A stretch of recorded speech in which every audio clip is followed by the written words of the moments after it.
Hello दोस्तों, नमस्कार। मैं हूं रंजीत प्रजापति और आपका मेरे यूट्यूब चैनल शिक्षण बाई आरपी में हार्दिक स्वागत है। 9 वर्ष की सभी मेरे भाइयों और बहनों को हार्दिक शुभकामनाएं। आज का हमारा टॉपिक है अधिगम स्थानांतरण, अर्थात कि अधिगम का स्थानांतरण कैसे होता है, इसको हम देखेंगे। अधिगम का स्थानांतरण एक ऐसा टॉपिक है जो कि हमारे आने वाले सीटेट के एग्ज़ाम में बहुत ही हेल्पफुल है। इससे 1 से 2 नंबर तो पक्का ही क्वेश्चन आने ही आने हैं। ये एक ऐसा टॉपिक है कि हम इसके बारे में विस्तार से चर्चा करेंगे। ये टॉपिक सीटेट में तो पूछे ही जाएंगे और यूपी टेट और रीट में, एमपी टेट में, सभी टीचिंग एग्जाम में पूछे ही जाते हैं। इससे तो 1 से 2 नंबर कंफर्म होता है आने के लिए। तो चलिए शुरू करते हैं हम आज का अपना टॉपिक, अधिगम का स्थानांतरण। अधिगम स्थानांतरण। अधिगम मीन्स लर्निंग, लर्निंग मीन्स होता है सीखना। सीखने का स्थानांतरण मतलब एक जो सीखा हुआ ज्ञान है उसका दूसरी जगह हम कैसे प्रयोग कर सकते हैं, दूसरे स्थान पर उसका कैसे प्रयोग कर सकते हैं, आगे कैसे हम उसको अपने जीवन में ला सकते हैं कि वो हमारे लिए हेल्पफुल हो, उसे ही हम अधिगम का स्थानांतरण कहते हैं। अधिगम का स्थानांतरण, आइए देखते हैं इसके अर्थ क्या है। कि एक विषय या परिस्थिति में अर्जित ज्ञान का मतलब एक विषय या परिस्थिति जो भी हम सब्जेक्ट लेते हैं उस या कोई हमारी सिचुएशन हमारे सामने होती है, उससे जो हमको ज्ञान मिलता है का अन्य विषयों या परिस्थितियों, उसको अन्य सब्जेक्ट में या अन्य सिचुएशन में हम उसका कैसे उसका प्रभाव डालते हैं, चाहे वो नकारात्मक पड़ता हो या सकारात्मक पड़ता हो, वो जो पड़ता है प्रभाव वही ही अधिगम स्थानांतरण कहलाता है।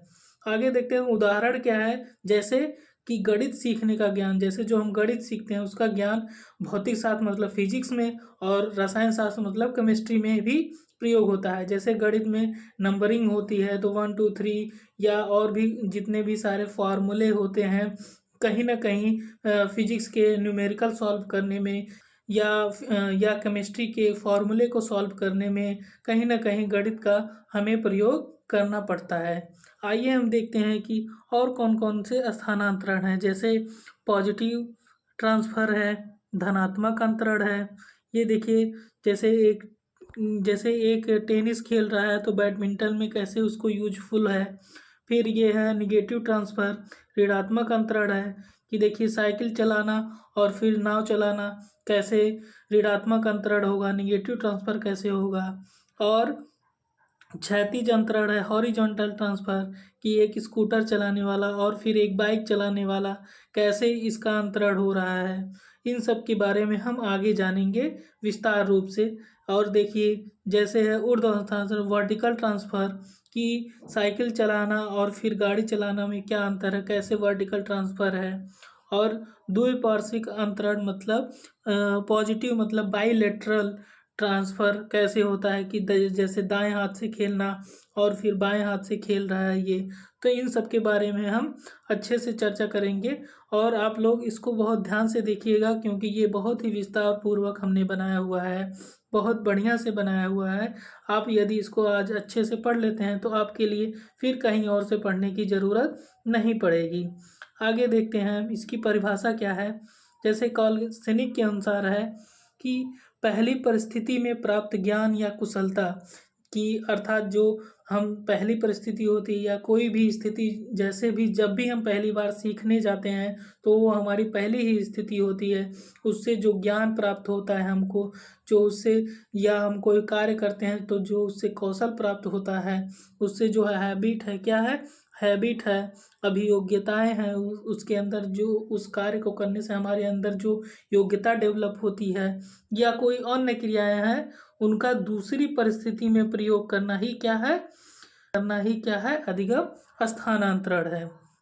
आगे देखते हैं सोरेनसन के अनुसार एक परिस्थिति में प्राप्त हुआ ज्ञान यही वही है सेम काल्पनिक के अनुसार ही, कि जैसे एक परिस्थिति में प्राप्त हुआ ज्ञान प्रशिक्षण, कि जो जैसे हम कहीं से ट्रेनिंग ले रहे हैं, कोई चीज़ का ज्ञान ले रहे हैं, जैसे कोचिंग करते हैं हम लोग यूपी टेट का या सी टेट का या सुपर टेट का कोचिंग करते हैं, उससे ज्ञान जो लेते हैं, प्रशिक्षण जो लेते हैं, उसका हमें कैसे बच्चों के सामने प्रयोग करना है, कैसे उसका जो भी हम नियम सीखते हैं उसका कैसे प्रयोग करना है, ये हम जो सीखते हैं उसका प्रशिक्षण और आदतों को हम कैसे बच्चों के सामने प्रयोग करेंगे, ये स्थानांतरण जो क्रिया होती है एक सीख के बाद उसके बाद सीखने में जो वो प्रयोग होता है, उसे ही हम कहते हैं अधिगम का स्थानांतरण। आइए देखते हैं कि अधिगम का स्थानांतरण के सिद्धांत कौन कौन से हैं। अधिगम के स्थानांतरण के सिद्धांत बहुत ज़्यादा इम्पॉर्टेंट नहीं है, फिर भी जो भी मोस्ट थोड़ा बहुत इम्पॉर्टेंट है वो हमने लिख दिया है। बस इनका नाम से ही परिचय हम लोग कर लेंगे कि कौन कौन से आते हैं, यही कभी कभार थोड़ा बहुत पूछ लिए जाते हैं सीटेट के एग्ज़ाम में। आइए हम देखते हैं पहला क्या है, मानसिक शक्ति का सिद्धांत, कि मतलब कि हमारे जो मानसिक दिमाग की शक्ति है उसका कैसे हम प्रयोग करते हैं, इस चीज़ के बारे में इसको समझाया गया हुआ है कि हम अपने माइंड का डेवलपमेंट का प्रयोग जो होता है उसका प्रयोग हम कैसे सीखने में, लर्निंग में कैसे करते हैं। आगे है दूसरा, समान तत्वों का सिद्धांत। समान तत्वों का सिद्धांत ये थॉर्नडाइक ने दिया था, और ये ऐसा तत्व है जैसे हम एजुकेशन से बीए या एमए करते हैं, फिर उसके बाद बीएड करते हैं, तो सेम ही चीज़ें वही चीज़ें हमको पढ़ने को मिलती है जिससे हमारे आगे शिक्षण कार्य में हेल्पफुल होता है। तो ये समान तत्व का सिद्धांत है कि मतलब समान ही चीज़ें हम पढ़ते हैं और आगे हमारे वो बीएड में भी काम आते हैं। जैसे हमने एजुकेशन से बीए एमए कर लिया है तो वही बीएड भी उसी में वही सारी चीज़ें लगभग सेम होती हैं जो हमें हेल्पफुल करती हैं आगे बढ़ने में और आगे पढ़ने में। सामान्यीकरण का सिद्धांत, इसको किसने दिया था, CS जड ने दिया था सामान्यीकरण का सिद्धांत। इन्होंने कहा था कि अनुभव व प्रशिक्षण के आधार पर व्यक्ति सामान्य नियम बना लेता है, कि अपने ही जैसे जिस इंसान को बहुत ज़्यादा एक्सपीरियंस हो जाता है और वो प्रशिक्षण भी ले लेता है तो उसके अंतर्गत उसके खुद से माइंड डेवलप करने का एक नियम आ जाता है कि जो कि आगे सीखने में उसे मदद करता है कि हाँ मुझे कैसे सीखना है आगे चल के। आगे देखते हैं सामान्य व विशिष्ट अंश का सिद्धांत, कि हम सामान्य चीज़ें और विशिष्ट चीज़ें कैसे सीखते हैं। फिर है गेस्टाल्ट मनोवैज्ञानिकों का सिद्धांत, जैसा कि हमने आप लोगों को बता ही दिया कि गेस्टाल्टवादी अर्थात संज्ञानवादी लोगों का कैसे सिद्धांत था, इसके बारे में हम बता ही दिए हैं। यदि आपको नहीं पता है तो आप संज्ञानवादी मेरी पिछली वीडियो को जा कर के देख सकते हैं, मैं डिस्क्रिप्शन में लिंक दे दूँगा। आगे हम देखते हैं सबसे मोस्ट इम्पॉर्टेंट जो है, यहीं से क्वेश्चन ज़्यादातर पुटअप होते हैं कि अधिगम के स्थानांतरण के प्रकार। अधिगम के स्थानांतरण के कुल 6 प्रकार। पहला है सकारात्मक स्थानांतरण अर्थात पॉजिटिव ट्रांसफ़र। इसे कहते हैं, देखते हैं कि जब एक विषय का अधिगम दूसरे विषय के अधिगम में सहायक सिद्ध होता है। क्या होता है, सहायक सिद्ध होता है, कि जैसे हमने एक चीज़ें सीख ली हैं और वो आगे चल के हमें दूसरे चीज़ सीखने में वो मदद करता है, कि जैसे हम देखते उसे सकारात्मक स्थानांतरण कहते हैं। जैसे उदाहरण देखिए कि अंग्रेजी के टाइप हम जब कर लेते हैं तो हिंदी का टाइपिंग करने में हमको और आसानी होती है। इसीलिए जैसे और देख सकते हैं कि जैसे छोटे बच्चे हैं तो उनको पहले हम वर्णमाला सिखाते हैं, आ ई ई उ ऊ और क ख ग घ, ये सब सारी चीज़ें सिखाते हैं। तो उसके बाद वो क्या करते हैं, जब और आगे क्लास में बढ़ते हैं तो उनसे वो शब्द बनाते हैं, फिर उसके बाद उससे वो वाक्य बनाना सीखते हैं। तो ये क्या हो रहा है, सकारात्मक स्थानांतरण हो रहा है, पॉजिटिव ट्रांसफ़र हो रहा है, कि बच्चा सीख रहा है कि आगे वो उसको सीखने में सहायता हो रही है कि वह वर्णमाला सीख करके शब्द और वाक्य उससे बना ले रहा है। जैसे साइकिल का ज्ञान है उसको चलाने का, उसको सीखने का कि हाँ साइकिल कैसे बनाया जाता है, तो वो मोटरसाइकिल भी लगभग सेम चीज़ें होती हैं। तो उसको थोड़ा सा डिफ़िकल्ट हालांकि होता है कि साइकिल बनाना और मोटरसाइकिल बनाना, लेकिन साइकिल बनाने की जैसे क्रिया है सेम लगभग प्रोसेस वैसे ही मोटरसाइकिल बनाने की भी है। तो लेकिन वो क्या कर रहा है, मोटरसाइकिल बनाने सीखने में सहायता हो रही है उसकी, कि हाँ तब वो भी काम वो कर ले रहा है। आगे हम देखते हैं नकारात्मक स्थानांतरण। निगेटिव ट्रांसफर क्या होता है? जैसे जब एक विषय का अधिगम दूसरे विषय के अधिगम में बाधक होता है, अर्थात कि जब हम एक चीज़ें सीख लेते हैं और जब हम दूसरी चीज़ें सीखने जाते हैं तो वो हमें क्या करता है? बाधक होता है, वो बाधा डालता है, कठिनाई उत्पन्न करता है, हमें सीखने नहीं देता है। तो उसे हम क्या कहते हैं? निगेटिव ट्रांसफर, अर्थात उसे नकारात्मक स्थानांतरण कहते हैं। जैसे उदाहरण में देखिए कि विज्ञान का विद्यार्थी साइंस का विद्यार्थी है, तो वो आर्ट कैसे सीखेगा? विज्ञान के विद्यार्थी को कला विषय को समझने में कठिनाई होती है। जैसे जो साइंस का है वो फिजिक्स केमिस्ट्री बायो पढ़ा है, तो उसको इतिहास पढ़ने में थोड़ी सी प्रॉब्लम होती है। अब बीएससी का बच्चा है, अब उसको डायरेक्ट वो सारी चीज़ें इंग्लिश सीखा हुआ है, सीबीएसई बोर्ड का बच्चा है, सारी चीज़ें इंग्लिश में सीखा हुआ है, तो उसे जब वो हिंदी मीडियम में डायरेक्ट जाएगा या बीएससी से एमए में जाएगा, तो एमए में वो सीखेगा, नॉर्मल विषय लेगा, तो उसे सीखने में दिक्कत होगी। तो ये उसको क्या कर रहा है? नकारात्मक प्रभाव डाल रहा है। उसको जैसे हिंदी का सीखना फिर इंग्लिश का सीखना, तो ये नकारात्मक हो रहा है। एक जैसे यूपी बोर्ड का बच्चा होता है, तो वो जब डायरेक्ट सीबीएसई बोर्ड में जाता है तो सारी चीज़ें हिंदी से सीधे इंग्लिश में कन्वर्ट हो जाती हैं, तो उसको क्या हो रहा है? तो यहाँ पर निगेटिव ट्रांसफ़र हो रहा है, तो वो पढ़ नहीं पाएगा, तो उससे उसको आगे समझने में इंग्लिश में उसे ज़्यादा दिक्कत होगी। आगे आगे देखते हैं हम लोग शून्य स्थानांतरण। ये शून्य स्थानांतरण ऐसा है कि जब देखते हैं जब पूर्व का अधिगम नए अधिगम पर कोई प्रभाव ना डाले, अर्थात जो चीज़ें हम सीखे हुए हैं और फिर दूसरी चीज़ें सीखने जा रहे हैं, तो उसमें कोई भी न तो हानि ही पहुंचाए, न तो बाधा ही पहुंचाए, ना ही सहायता करे, तो उसे शून्य स्थानांतरण कहेंगे, जीरो ट्रांसफर ऑफ लर्निंग कहेंगे। क्योंकि वो कोई ना तो बाधा पहुंचा रहा है और ना ही उसको सहायता कर रहा है, तो उसे हम कहेंगे शून्य स्थानांतरण। जैसे खेती करना सीखकर गाड़ी चलाना सीखना है। अब खेती करना अलग चीज़ है, गाड़ी चलाना अलग चीज़ है। वो चाहे वो मोटरसाइकिल हो, चाहे वो कोई भी दो चक्का वाहन हो या कोई चार चक्का वाहन हो, तो खेती करना अलग चीज़ है, खेती करने का प्रोसेस अलग है, और लेकिन गाड़ी चलाने का प्रोसेस अलग। उसमें क्या होता है और उसमें चलाने में क्या होता है, ये बातें तो आप लोग भली भांति ही जानते हैं कि खेती करना और गाड़ी चलाना कैसे अंतर है। ये दोनों दोनों चीज़ें अलग चीज़ें हैं कि खेती करके गाड़ी चलाना, ठीक है। और हम देखते हैं जैसे सब्जी बनाकर एरोप्लेन चलाना, इसीलिए इसके अंतर्गत नहीं रखा गया है शून्य स्थानांतरण। हालांकि पूछ लेते हैं, इसीलिए हमने यहाँ पे डिफाइन कर दिया है कि शून्य स्थानांतरण क्या होता है, लेकिन इसीलिए इसको अधिगम स्थानांतरण के 6 प्रकार में नहीं डाला गया है। फिर आगे देखते हैं हम लोग क्षैतिज स्थानांतरण, हॉरिजॉन्टल ट्रांसफर।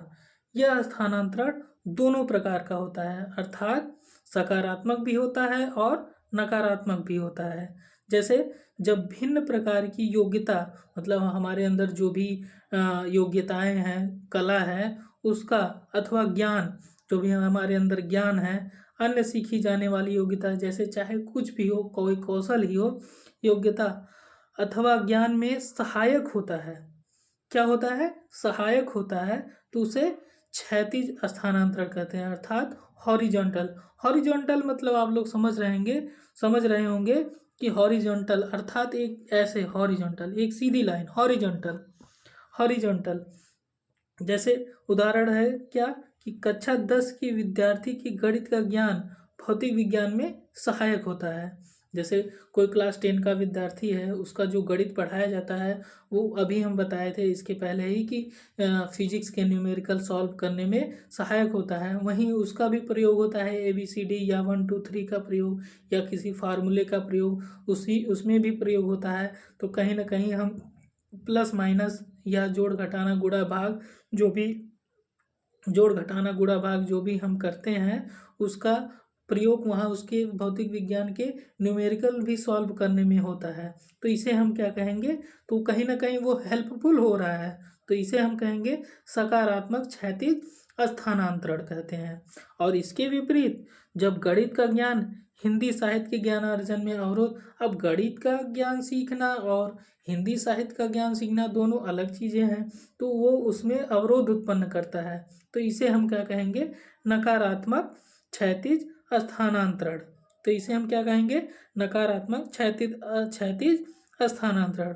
जैसे कि सकारात्मक में गुप्त काल का इतिहास उस समय के लिए साहित्य और तथा संस्कृति को समझने में सहायक सिद्ध होता है। कि गुप्त काल का इतिहास जो होता है, जो हम लोग पढ़ते हैं, उसमें भी तो हम लोग जब साहित्य या संस्कृति पढ़ते हैं तो वो उसी से रिलेट करके सारी चीज़ें होती हैं, तो वो हमें क्या होता है? सहायक होता है। गुप्त काल पढ़ के जाकर के फिर उसके बाद क्या पढ़ना? मैथ पढ़ना। तो ये कैसे उसमें सहायक सिद्ध होगा? एकदम बिल्कुल सहायक नहीं होगा। तो ये नकारात्मक स्थानांतरण है क्षैतिज में। फिर हम देखते हैं कि अनुलंबीय स्थानांतरण अर्थात वर्टिकल ट्रांसफर। यह भी क्या होता है? सकारात्मक और नकारात्मक दोनों होता है। क्या है? जब एक स्थिति में अर्जित किया हुआ ज्ञान अथवा कौशल संबंधित ज्ञान एवं कौशल अर्जित करने में आगे चलकर सहायक सिद्ध हो। मतलब ये क्षैतिज था और ये वर्टिकल है। ये ध्यान रखिएगा कि ये हॉरिजॉन्टल की बात कर रहा था और ये वर्टिकल की बात कर रहा है।